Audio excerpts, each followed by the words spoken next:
Right, hello everyone. You know the drill by now, so let's start with the track guide, get straight into that and then set up discussion after. So yeah, this was qualifying yesterday on the Wednesday race at Brands Hatch, where I was kind of miles ahead of everyone. So I think my setup is pretty good. The way I drive must be good, but I'm sure people can learn something if you just try and break the track down, step by step.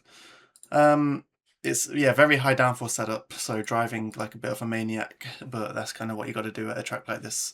So turn one, I mean a feature of this track is it's a very narrow track, but there's actually a lot of places where you need to actually explore the how much width of the track that you can really take, because it can be quite deceiving in places. Turn one here, obviously it's a curved entry. So it can be tempting to stay away from the edge of the track, because it's quite easy to go and fall off the edge of the track if you don't do it properly. But you need to come to the left hand side. We've got the crest as our reference here. So as the crest starts to fall away here, then we can release the throttle and start braking and turning. And just a little bit of braking, and you just have to guide yourself towards the apex here. Very important to come and meet this apex and not be wide, because you lose so much time if you go wide of this apex. And then you can push yourself all the way out in third gear to the left hand side, and then braking for the car loop corner where the gravel ends here. Just braking kind of in a straight line, but kind of pointing towards the apex and down to first gear, and stay nice and tight there, and then full power on the exit in first gear. And then alright, so this is another example of using all of the track width. We've got this like serrated surface here that obviously goes towards the grass, but it's not grass and you can use it. So you need to be using this if you want to maximize this entry, braking as we approach this surface here. And I mean, you can use it more than I did here. It's just a bit dangerous because you can get an off track if you go actually onto the grass. But yeah, using that as a reference, then just staying in second gear. So I've built second gear specifically to be remained in for that part. You don't need to shift. And then third gear up here, and then this one as well. Use all of this edge, and then brake, starting to turn in and brake at the 50 board there, and then coming inside. Very important again to be tight on this apex, because there's a lot of grip on the inside here. And pushing all the way out in second gear. Now on this straight, I just want to talk about something for a moment, which is the wind. We've got a northwest wind here, and now the track maps that you see in iRacing won't really tell you the full truth. But if we come over here, not to Garage 60, oh, who's that guy?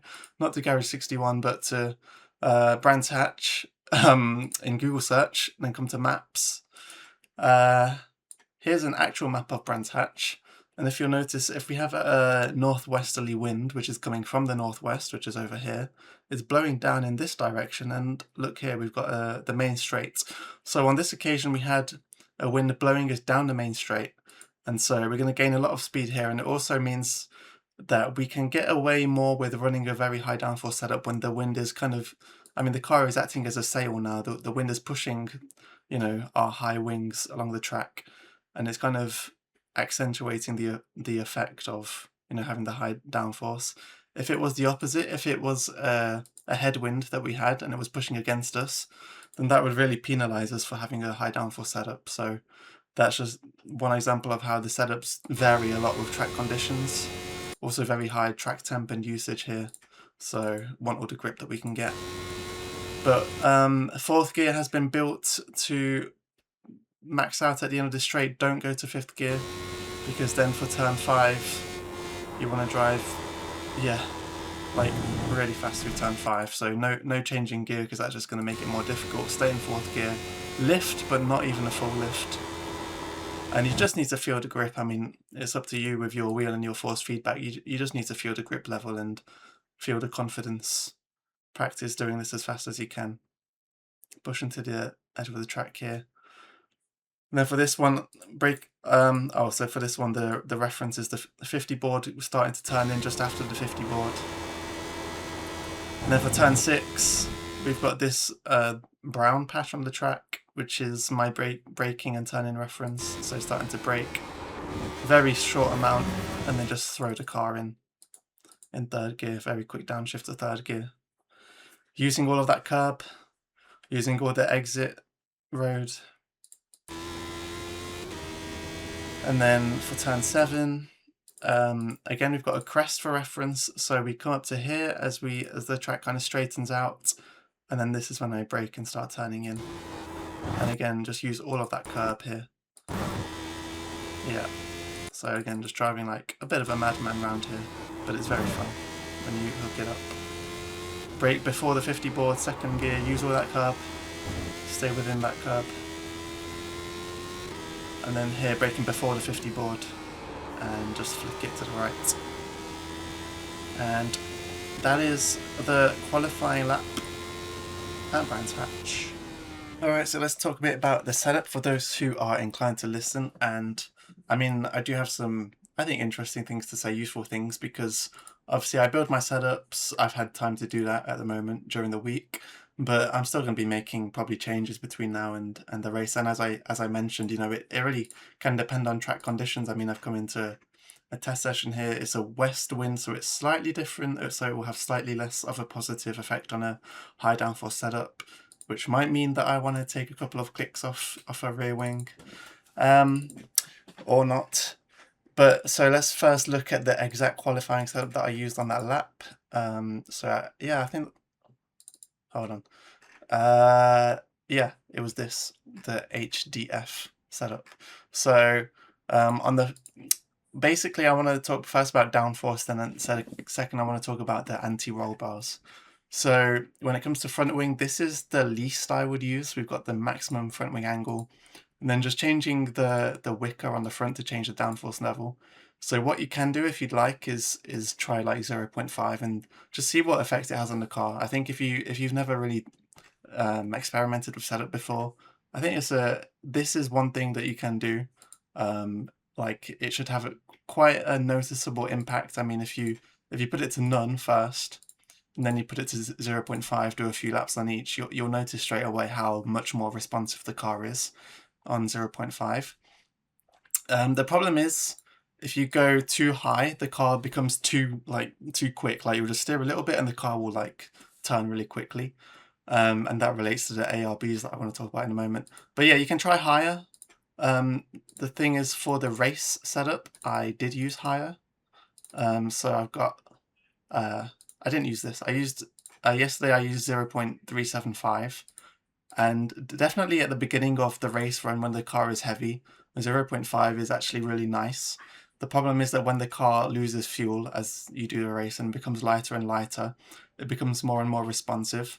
And that then gets to the point where if you have too much front downforce, it will become really tricky to drive.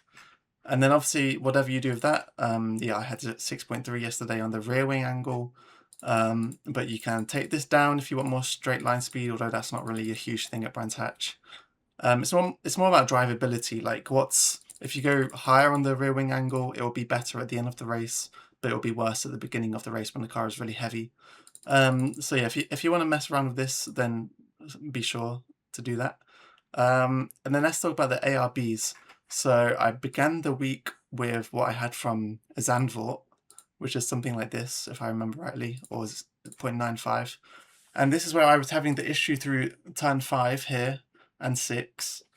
Yeah, more turn 6 and 7 actually, 6, 7, 6, 7, where I would turn in and the car would like, you know, basically you're putting so much energy through the car that it comes a point where the car just wants to give up and it will just snap and you'll have oversteer, which you obviously don't want in these high-speed turns. And that was where I then started increasing the stiffness of the front ARB, which makes the front of the car like more resistant to roll, more resistant to turn in. And that really started helping. That meant that I could run really high front downforce without being in danger of killing myself, basically.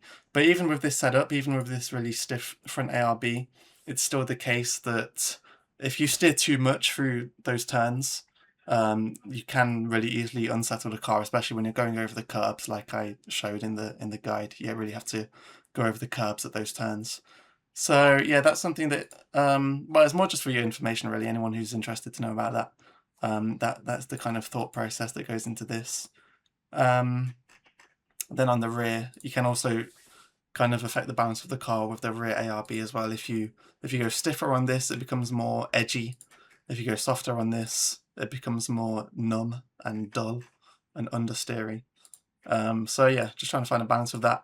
But definitely on the race setup, potentially you could I mean, that's where the ARB arms come into play. You could definitely, so on yesterday's race, I began with this soft front ARB arms and 3 on the rear. And then by the end of the race, I think I was like this, which is like the opposite, where you're stiffening up the front of the car to make it more resistant to turning and softening the rear. Yeah, okay, other than that, the gearing is all set up. First gear is set up so that it's good for turn 2, but also hopefully good for your starts. For me, the way I do the starts, first gear is quite good, but I don't know, for some people, depending on how you start the car, you might struggle with that. I don't know, but you can let me know if you have any questions or anything like that, and I'm happy to help out. Yeah, so I think that's it. Yeah, thanks for watching. Any questions, let me know. I also put a donation link in my description if you want to donate to me to support this and motivate me to keep doing it going forward. And also donate to the broadcast fund if you want to support the broadcasts that we do, because for me that's always the main motivation, is the broadcast races in these series. All right, take care.